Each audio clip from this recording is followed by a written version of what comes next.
Seja bem-vindo à nossa terceira aula do curso Captação de Matrículas na Prática, como crescer com comunicação e dados. E na aula 4, a gente vai falar sobre gestão eficiente de campanhas, como organizar e monitorar a campanha de matrículas. E para ministrar essa aula, eu tenho o agradecimento e a honra de receber o Thiago Faria, o Thiago que é consultor educacional e coordenador do Escola Cheia. Thiago, muito prazer te receber, desejo a você uma excelente aula e o que precisar conta com a gente. Oi, Camila, o prazer é todo meu, sejam todos bem-vindos. Hoje a gente vai ter uma aula super importante aqui, um oferecimento do Clipe Escola, e a gente vai falar sobre matrículas, que é um assunto extremamente importante para a gente no segundo semestre. A gente preparou um material aqui para vocês, que já vai aparecer na tela. Não se preocupa em, inicialmente, anotar ou, de repente, bater uma foto, um print da tela, tá? Porque esse material, de alguma maneira, vai chegar para vocês. Esse material e alguns outros que a gente tem aqui ao longo da nossa apresentação. Então, nessa temática de captação de matrículas na prática, né, como que a gente vai crescer a nossa escola, a comunicação, qual a importância dos dados, a gente preparou uma série de materiais. Especificamente na aula 4 agora, a gente vai falar sobre gestão eficiente de campanhas, como que você pode organizar e monitorar os resultados na captação escolar. Por quê?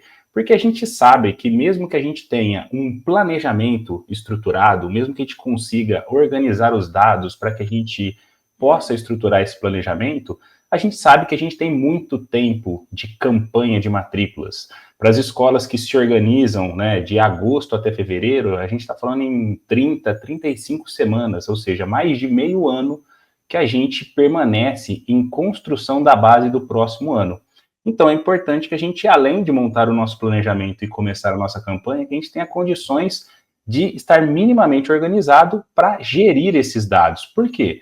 Porque a gente sabe que nessas 35 semanas, muita coisa pode sair fora daquilo que a gente planejou. A gente tem variáveis que podem comprometer alguma coisa que a gente tinha desenhado. Então, é importante a gente, a cada intervalo de tempo, buscar o quê? Buscar o monitoramento e redirecionar as ações de acordo com aquilo que não está funcionando, tá bom? O que a gente vai falar sobre hoje? Hoje a gente tem algumas indagações aqui, né? Será que você já definiu a sua meta 25 e 26? A título de curiosidade para vocês, a depender da região do Brasil, talvez não, mas em algumas regiões do Brasil, o mês 7, ou seja, o mês de julho, já é importante. Isso oscila de região para região, o importante é que você hoje tem condições de sair dessa aula com muitas informações para aplicar amanhã na sua escola, tá? Não se esqueça, então, portanto, que o marketing sem gestão é desperdício, tá? Captação sem rotina vira improviso. E a gente está num mercado que cada vez vai se tornar mais competitivo, né? O mercado de educação básica privado brasileiro.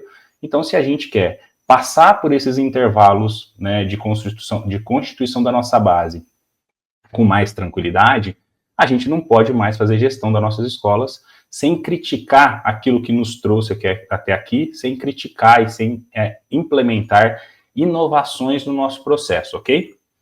Olha só, a primeira coisa que você precisa é definir aonde você quer chegar para o próximo ano letivo. Então, o que a gente trouxe aqui, ó? A gente trouxe um exemplo de uma escola, tá? Que exemplo de escola é esse? É um volume de escolas que representa muita gente. A gente está falando em torno de 40 mil escolas no Brasil, e essas escolas têm até 700, 500, 700 alunos.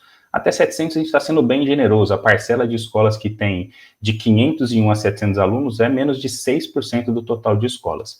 Então, pensa que uma escola que hoje, em 2025, tem 500 alunos e precisa definir uma meta, ela precisa minimamente pensar num método para isso. Se a gente não fizer uma análise financeira da sua escola agora, não olhar o ticket, né, portanto, ancorar toda a nossa meta no pilar volumétrico, porque são essas duas alavancas que compõem o seu faturamento, né, o número de alunos multiplicado ali pelo teu ticket. Então, isso dá o seu faturamento. Como a gente não está analisando aqui o viés financeiro da sua instituição, vamos nos ancorar aqui no pilar volumétrico. Uma escola com 500 alunos tem ali o que a gente chama de evasão natural, mas que você pode chamar de formandos, alunos da última série, né? Sua escola tem uma última série, e essa última série ela não permite rematrículas na sua escola. Então, nosso exemplo aqui tem 40 alunos na última série. uma taxa de fidelização de 90%. Uma taxa de fidelização de 90% é uma excelente taxa. De 90% para cima, você tem uma taxa de fidelização muito boa. Se você tiver entre 80 e 90, você pode melhorar. E se você tiver abaixo de 80, você está começando a entrar em um cenário crítico, onde a sua escola só vai crescer do ponto de vista volumétrico se você tiver uma agressividade na captação muito forte. Essa escola, ela não quer permanecer do jeito que ela está hoje, ela quer crescer 7%. Então, se a gente partir aqui para o viés matemático, eu tenho 500 alunos, vou perder 40 alunos na última série, me sobra uma base de rematrícula de 460 alunos. Se eu vou fidelizar 90%, quer dizer que eu vou fazer 414 rematrículas. Olha só, aqui eu já tenho a minha meta de rematrícula, 414. 414 de uma disponibilidade de 460 alunos disponíveis para minha rematrícula, isso quer dizer que ao definir agora a minha meta de fidelização, eu acabei de descobrir que eu vou perder 46 alunos não fidelizados, além dos 40 alunos da evasão natural. Eu não quero permanecer do mesmo tamanho, portanto eu quero crescer 7%. Se hoje eu tenho 500 alunos, 7% a mais, 535 alunos é o meu objetivo para 2026, tá? Então a gente viu aqui nessa matemática simples que eu preciso de 414 alunos rematriculados e a minha meta de novos alunos, que é uma reposição das saídas e o quanto eu quero crescer, totalizou 121 novos alunos, que são 40 alunos para repor a saída da última série, 46 alunos para repor os alunos não fidelizados, aqueles que eu tinha condições de fidelizar, mas não consegui, e os 35 alunos que representam o meu crescimento. Nesse cenário dessa escola, olha que interessante, né? A informação aqui do canto direito. Essa escola, ela tem 500 alunos e com essa meta de 414 rematrículas a serem feitas, a gente vê que 77,38% do seu resultado está nesse pilar de renovação, tá? E que apenas 22,62% está no pilar de novos alunos.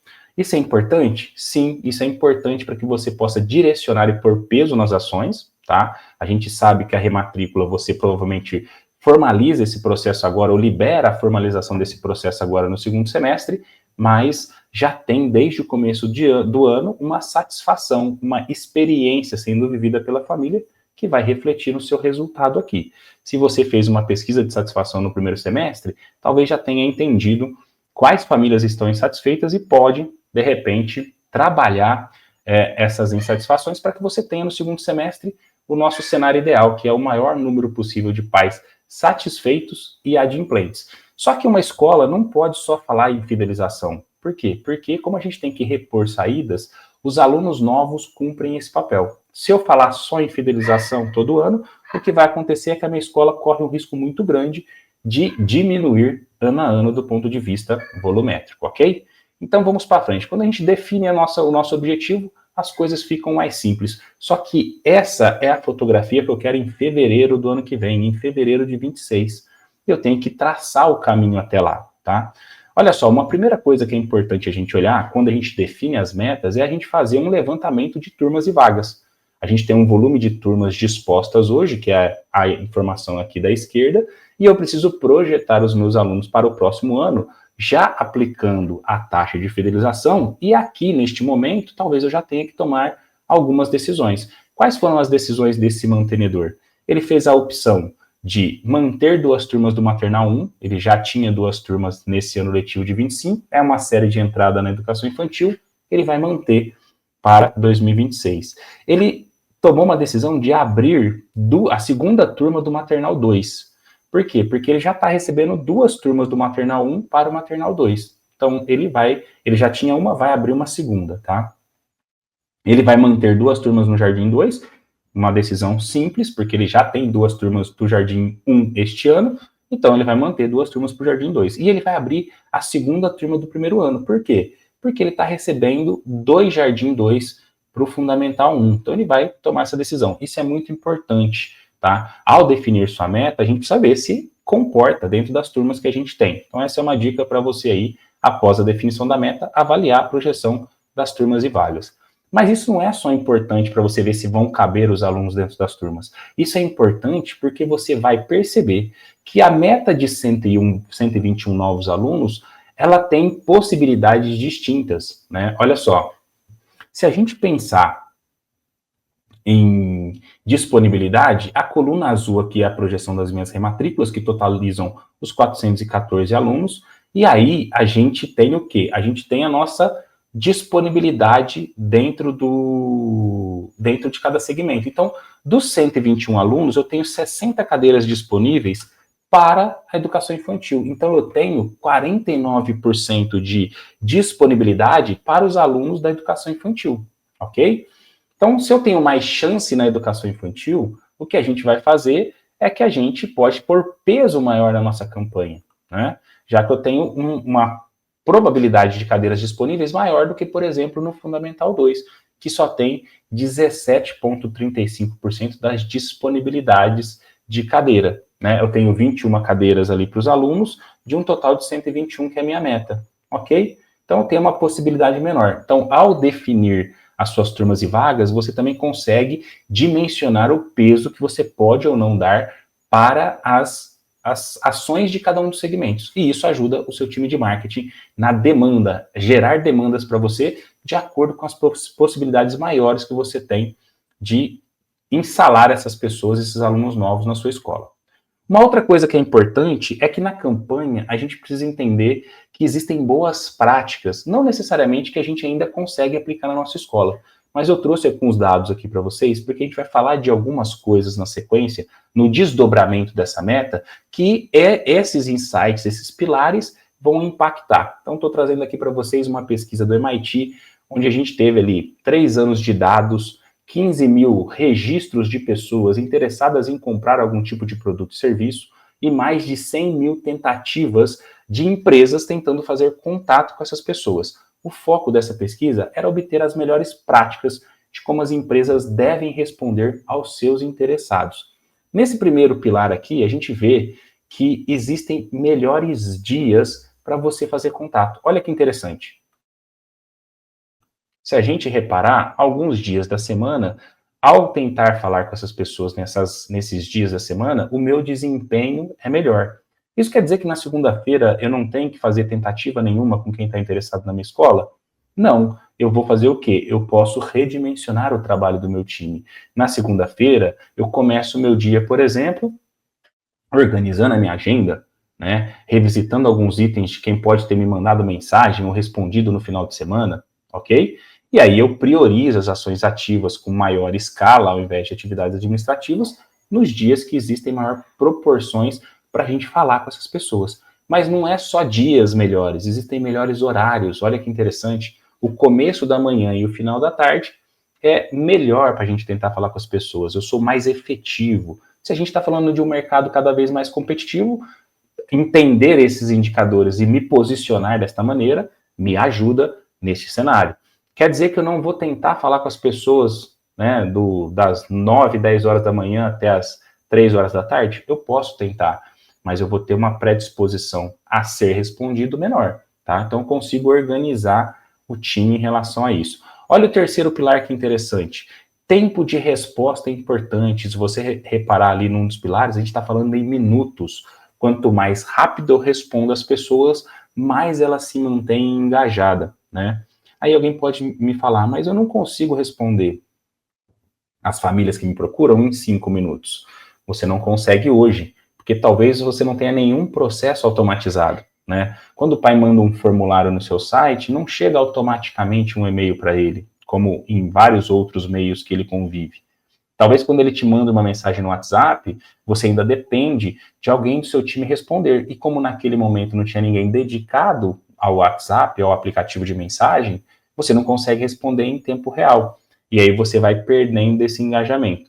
Se você não consegue hoje, você já está tendo uma possibilidade, você já está vendo que é possível, que tem gente que já consegue fazer e que isso é importante. Então isso serve como uma propositura de melhoria para o seu processo. Então, hoje você não consegue, mas talvez você vai se planejar para você conseguir isso daqui 1 ano, daqui 6 meses. Então, isso é importante. O que é válido é que você precisa entender que tempo de resposta é importante. Então, o seu time tem que ter uma rotina, onde parte dessa rotina é uma predisposição para os atendimentos que estão aparecendo no próprio dia, porque é importante isso. E se você pensar em processos maduros, em automações no seu processo de matrícula, pode ser que em algum momento você consiga responder em 5 minutos, mesmo que isso seja um e-mail, um SMS ou até mesmo uma mensagem automatizada no aplicativo de mensagens. E o quarto pilar, para mim, o mais importante de todos, né? Persistência é importante. Olha que legal, esse gráfico de cima, ele mostra para a gente que se eu tento falar com uma pessoa uma única vez, a minha chance de resposta é menor do que 40%. Que quando eu tento 2 vezes em dias e horários distintos, a minha proporção de chance de resposta sobe para quase 60%. E que, portanto, nas pesquisas do MIT, porque a gente também tem referências brasileiras, a pesquisa do MIT me fala que eu preciso fazer pelo menos 6 tentativas de contato para atingir uma chance de 90% de retorno. Então eu escuto muito as escolas falando, mas o pai não me responde mais. Além de alguns fatores de conexão com as famílias, né, de efetivamente o pai se sentir assistido nesse processo, a persistência é importante. Então quer dizer que depois da 6ª tentativa eu posso descartar essa potencial matrícula que apareceu aqui na minha escola? Se você estiver com um volume de interessados sobrando, talvez até sim. Mas se você não está com um número de interessados sobrando, eu sugiro que você faça N tentativas, até esse pai declarar que ele não quer mais a sua escola. E aí você declina ele do seu processo de matrículas. Agora, olha o gráfico de baixo, que interessante. São pouquíssimas as empresas que fazem até 6 tentativas. São menos de 10% das equipes conseguem ter essa consistência, essa persistência na execução do trabalho de captação, né, de prospecção de algum serviço ou produto. Então, são pontos importantes que daqui para frente eles vão fazer sentido, por isso que a gente apresentou eles aqui para vocês, tá? Agora, uma coisa importante, as 6 tentativas são 6 tentativas por ponto de contato. Então, cada vez que você tem um ponto de interação, você deveria projetar pelo menos 6 tentativas do seu time para que você obtenha. Então, se a gente pensar num processo de matrículas, onde o pai inicialmente declara o interesse, seja pelo aplicativo de mensagem, pelo telefone, ou preenchendo um formulário da sua campanha, isso é um ponto de contato. Você falar com o pai, sanar as dúvidas e tentar o agendamento, né, para visita na sua escola. Esse é um ponto de contato. Como boa prática, para os pais que realizam o processo de agendamento, eu deveria ter uma atividade de lembrete, 1 ou 2 dias antes, um lembrete com essa família. Então, a gente vai para o segundo ponto de contato. Aqui são mais 6 tentativas projetadas. E aí o pai visita a sua escola, a gente vai ver que ele dificilmente faz matrícula no dia da visita, e aí você tem que acompanhar essa família, porque ela precisa se alinhar em casa, né? Às vezes veio a mãe, precisa falar com o pai, ou ela ainda vai visitar outras escolas. Então, se o pai não faz matrícula no dia da visita e você precisa acompanhar, esse retorno, né, pós-visita, é mais um ponto de contato. Então, aqui são uma projeção, aqui também é uma projeção de 6 tentativas para os retornos. Então, você vai vendo que o volume de atividades que o seu time precisa executar vai aumentando, né? Por quê? Porque agora você está projetando a sua campanha com dados, com informações relevantes que você talvez desconhecia. Olha que interessante. Uma outra coisa que você precisa pensar com carinho é, eu tenho um volume de coisas para fazer, né? E esse volume de coisas que eu tenho que fazer, ele passa pelo desejo que eu tenho de crescimento, pelos meses de maior importância e pela capacidade operacional do meu time. Qual é a capacidade do meu time de executar atividades? Então, a gente construiu essa ferramenta aqui para vocês. Ela está aqui como imagem na apresentação, mas vocês vão ter acesso a essa planilha, onde vocês preenchem o campo em verde e a gente consegue calcular o volume de pessoas que você precisa ter no seu time de captação. Por quê? Porque se tempo de resposta é importante, se persistência é importante, o tamanho do meu time importa, né? Se eu tenho um time onde eu preciso de 3 pessoas e eu só tenho uma, com certeza esse time não vai responder em tempo hábil e vai ter dificuldade para executar o volume de tentativas que a gente falou aqui com vocês. Por quê? porque não sobra tempo. Então é aquela escola que vai atendendo as famílias que vão aparecendo, mas ela não consegue falar com consistência com todo mundo.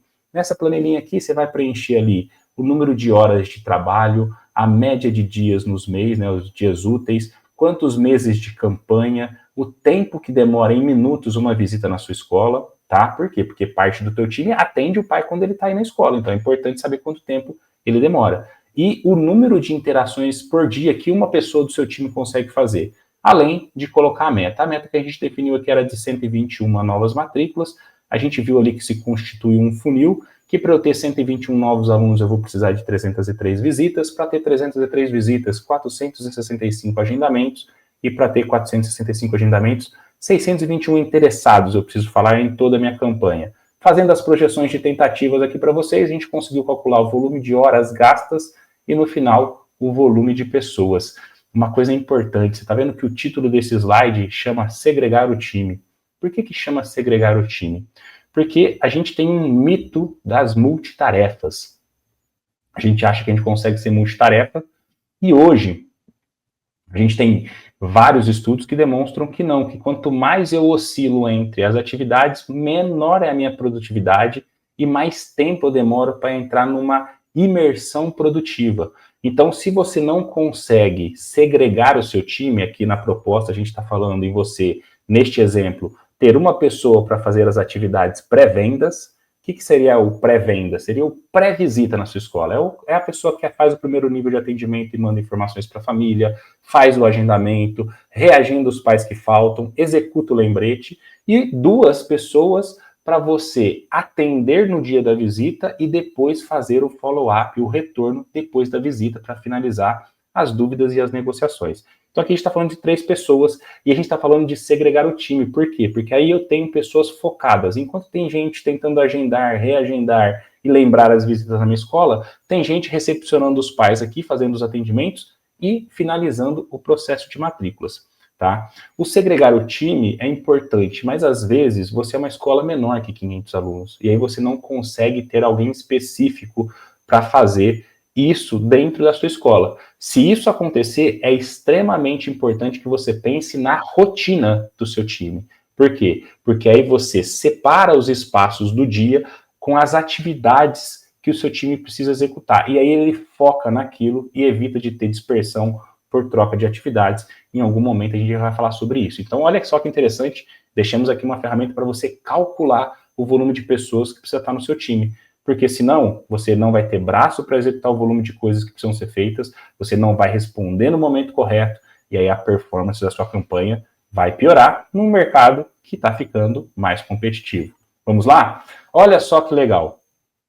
Essa escola aqui, portanto, ela tem 3 pessoas para o processo de captação e a gente ainda tem um grande trabalho, na verdade até o peso maior, que é representado pela rematrícula. Então, o que a gente precisa? A gente também precisa pensar nesse processo de rematrícula. Você já deve ter escutado que é mais fácil você fidelizar um cliente e custa até mais barato, né, a fidelização, do que o processo de conquistar um novo cliente. Você está acabando de entender isso nessa tela. Você precisa de 3 pessoas para conseguir fazer todo o fluxo de captação de alunos. Só que o seu peso de representatividade de resultado está na renovação. Olha só que coisa interessante. E se a gente pensar na renovação, olha só, eu trouxe aqui para vocês, essa escola que a gente definiu precisa de 414 alunos. Aí o que a gente fez? A gente olhou 23 contra 24, esse primeiro gráfico no canto direito aqui da tela, a gente vê quantos % de rematrícula esse time fez no ano anterior, para a gente poder projetar. Eu não posso pegar os 414 alunos e achar que eu vou rematricular todos eles no primeiro mês. Se isso acontecer, excelente, porque eu fico todo focado no processo de novos. Mas não foi o cenário dessa escola. Ó. Em agosto de 2024, ela confirmou 40,46% das rematrículas. Em setembro, ela atingiu 63% de rematrículas. Já em outubro, ela bateu 90%. Se você quer uma referência, entre 70% a 90% de confirmações de rematrícula deveria ser o seu número do mês de dezembro. Ou seja, você precisa fechar o ano entre 70% a 90% da rematrícula confirmada. Na tabela de baixo, que também é uma tabela que vai estar disponível para vocês, a gente fez aqui um cálculo de quantas pessoas eu preciso para o processo de rematrícula, também levando em considerações um total de interações, só que aqui a gente colocou 3. Por que a gente colocou 3? Porque normalmente você tem 3 momentos ao longo de um mês para falar com as famílias sobre a rematrícula. Você lembra elas sobre as melhores condições de pagamento no começo do mês. No final do mês, você lembra que o prazo está vencendo e na véspera, normalmente, você retoma esse papo com essa família. Então, levando em considerações que eu preciso fazer pelo menos 3 tentativas por mês com o volume de pais que eu preciso rematricular. E que essa base ela vai diminuindo, ou seja, se eu faço 40% de rematrículas no primeiro mês, que é o nosso exemplo aqui, exatamente 40,46%, e no segundo mês eu chego em 63,48%, isso quer dizer que de agosto para setembro eu fiz 23% a mais de rematrícula. Então essa base ela é finita e vai diminuindo na linha do tempo. Nos cálculos aqui, a gente viu que se tiver uma pessoa dedicada ao processo de rematrícula, de falar com as famílias, para lembrar os planos de pagamentos vigentes, para lembrar que isso está acabando no final do mês e para fazer mais um ponto de contato na véspera, uma pessoa em média é suficiente desde que ela consiga fazer 40 interações por dia. Por quê? Porque essa base vai diminuindo, tá? Então, se a gente vê lá no mês de agosto, ó, eu precisaria de 2 pessoas, só que aí essa base diminuiu, a partir do segundo mês eu só preciso de uma pessoa. E se você está desde o começo do ano trabalhando o relacionamento e a experiência dessas famílias e os pais estão satisfeitos, você talvez nem precise falar tanto com essas famílias. Ao liberar o processo de formalização, uma vez que eles estão satisfeitos, adimplentes e que existem benefícios para antecipação, você vai ter de saída, né, um volume muito grande de rematrículas. Talvez precise pensar o quanto isso tem dependência do seu time, porque poucas escolas hoje usam um processo de rematrícula online. Então, se este processo enseja, além desses pontos de contato, um trabalho manual do seu time, você precisaria ficar também atento a isso para não ter um time abaixo do dimensionamento necessário.